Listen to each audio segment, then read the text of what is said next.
আমি doctor Mujibur Rahman Selim, cardiology professor, Bogura থেকে আসছি। আমি আপনাদের সার্বিক তত্ত্বাবধানে যে ট্যুরটা চলছে আমি এনজয় করছি। খারাপ না, ভালো ভালো। তবে আপনাদের যেটা আমার কাছে একটু মানে যেটা কারেকশন করা যেতে পারে যে খাবার এবং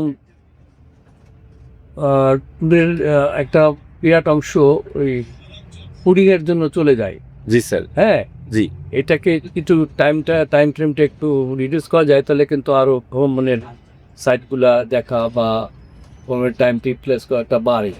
জি স্যার, যেহেতু আমাদের একটা বড় গ্রুপ, সে কারণে আসলে আমাদের এখানে খাবারে মোস্ট অফ দ্য সময় একটু ব্যয় হচ্ছে আর কি। হচ্ছে আরেকটা হলো যে আপনার সন্ধ্যার পরে আর কোনো ইভেন্টস কিছু করা যাচ্ছে না, তাই না? জি স্যার। এটা কিছু অ্যাড করা যেতে পারে। তো সার্বিকভাবে আমি মনে করি যে এত বড় টিমের আপনারা যথেষ্ট অর্গানাইজড হয়েছে এবং পেইনলেসলি এনি ডিস্টার্ব নাই, কোনো ভালো। Thank you sir, thank you for your feedback.